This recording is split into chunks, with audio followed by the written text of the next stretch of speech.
할렐루야. 5월 11일 주님과 동행하는 하루 주동아 오늘도 시작하겠습니다. 자, 이 시간은 최소 시간입니다, 여러분. 더 많은 시간 하나님께 드릴 수 있다 하시는 분들은 또 자도신경하시고 찬양도 하시고요. 그리고 마음껏 또 찬양하신 다음 주동아는 미리 준비해 놓으셨다가 말씀으로 찬양 후에 말씀으로 들어오시면 되겠습니다. 너무 바쁘시더라도 어쨌거나 이 시간만큼은 꼭 지키셨으면 좋겠고, 그래서 하나님 말씀이 내 안에 있으셨으면 좋겠고, 그렇게 또 하루를 하나님과 동행하는 귀한 하루, 말씀이 우리 안에 있고 말씀의 승리를 누리는 귀한 은혜를 누리는 여러분 모두가 되기를 원합니다. 이 시간 기도합니다. 시간 다른 기도 제목들은 다 뒤로 밀어놓으시고 오직 하나님 나를 만나 주시옵소서.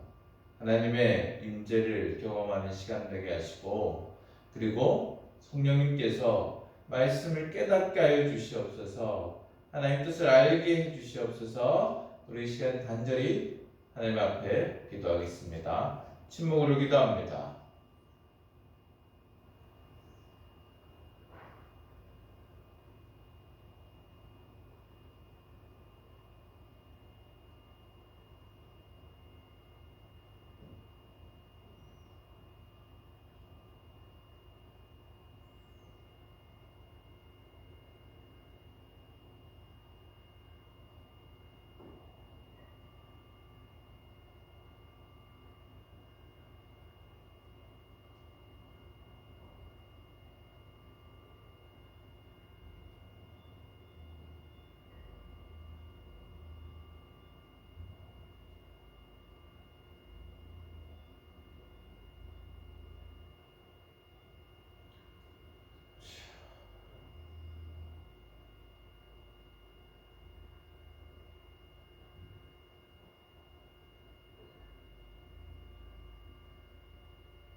하나님의 말씀입니다.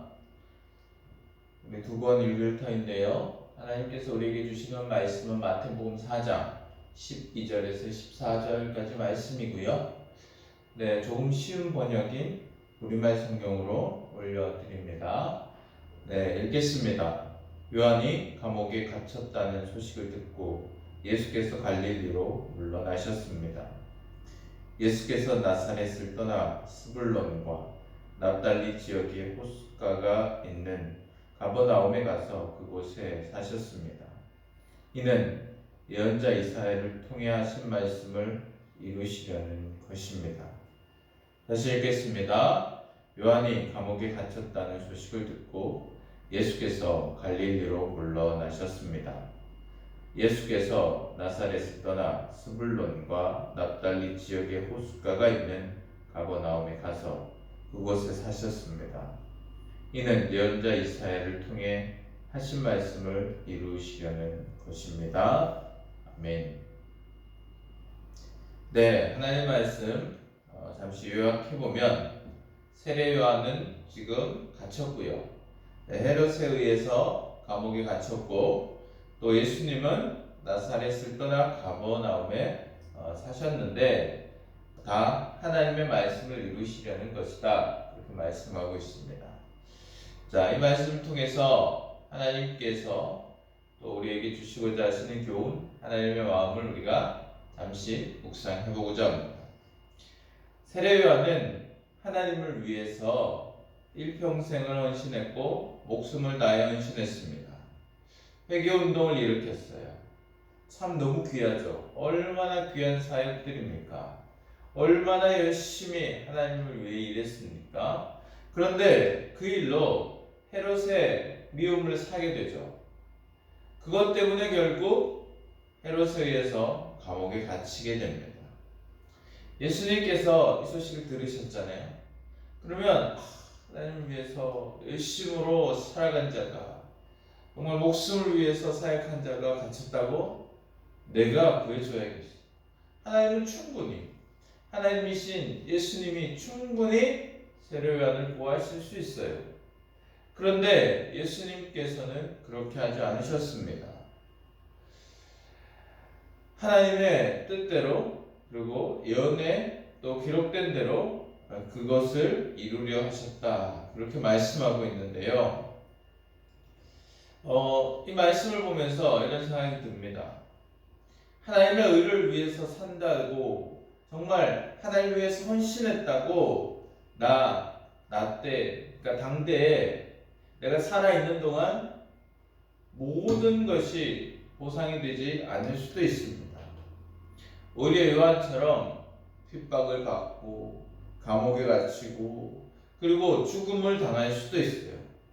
그럼에도 불구하고 세례 요한과 같이 오직 하나님을 위해서, 하나님 뜻을 위해서, 하나님 역사를 위해서 지금도 자기 목숨 아까워하지 않고 자기의 처신, 이런 유익들, 그리고 내게 아무런 유익도 없고 오히려 내게 피해가 있지만 그럼에도 불구하고 하나님의 뜻이기에 하나님 뜻대로 내 것을 포기하고 그렇게 살아가는 사람들이 있습니다. 하나님의 뜻이 목숨보다 더 귀한 삶, 이런 삶이 있습니다. 그런데 이런 삶, 세례요한처럼 자기에게 어떤 유익이나 그리고 어떤 것들이 얻어지지 않잖아요. 그런데도 불구하고 오히려 그것을 감사하고 귀하게 여기며 살아갑니다. 사랑하는 여러분, 유익이 없어도 보상이 없어도 왜 이렇게 살아갈까요? 바로 십자가의 은혜와 사랑을 깨달았기 때문입니다. 십자가의 은혜와 사랑을 깨달았을 때 주님을 처음 만났을 그 첫사랑 한번 생각해 보십시오. 하나님이 내게 무엇을 주시든 안 주시든 상관없지 않습니까?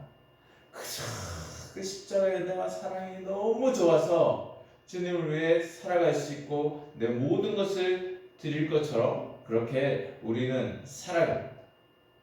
그런데 어느 순간 우리가 불평이 가득하고 불만이 가득하고 주님 위해 살아가고 있는데, 주님 위해 헌신하는데, 주님을 위해 사역하는데 그런 일이 발생한다는 거죠.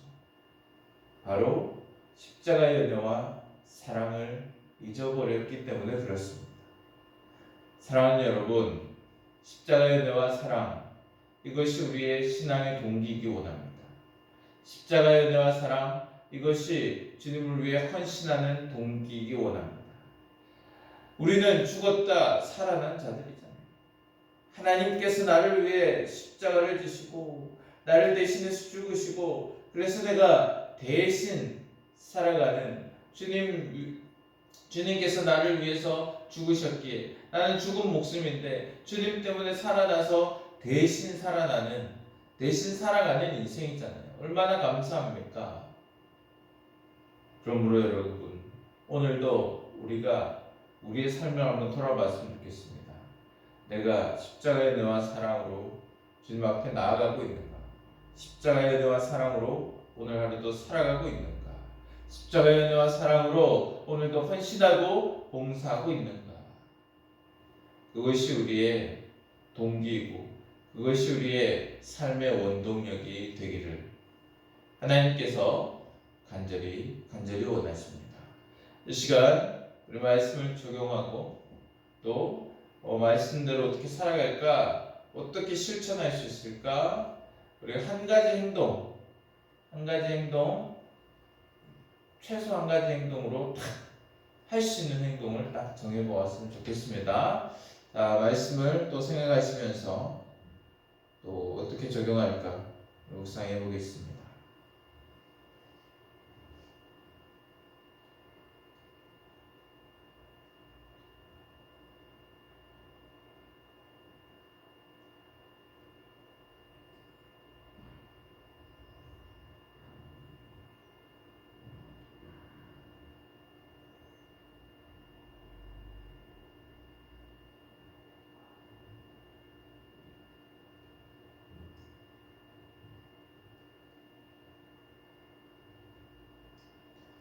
네, 적용이 조금 미흡하신 분들은 또 기도하시면서 계속해서 적용하셨으면 좋겠습니다. 우리 기도하겠습니다. 나를 위해서만 기도하지 마시고 항상 큰 원을 생각하시면서 큰 원부터 시작해서 나라와 민족을 위해서 또 내가 몸담고 있는 공동체, 교회 공동체, 회사, 사업체, 그 공동체들을 위해서, 그 공동체 속한 이웃들을 위해서 기도하겠고요. 나의 가정, 나의 자녀들, 그리고 나를 위해서 오늘 말씀 실천을 위해서 시간 나같이 간절히 기도하겠습니다. 5분, 최소 시간은 5분입니다. 5분 이상 더 기도하실 수 있는 분들은 기도하시고요. 그리고 또 주님과 동행하는 귀한 하루를 사시기 바랍니다. 영상은 끝이 나지만 끝이 났다고 자리에서 일어나지 마시고 주님께 집중해서 기도하는 시간 가지도록 하겠습니다. 기도하겠습니다.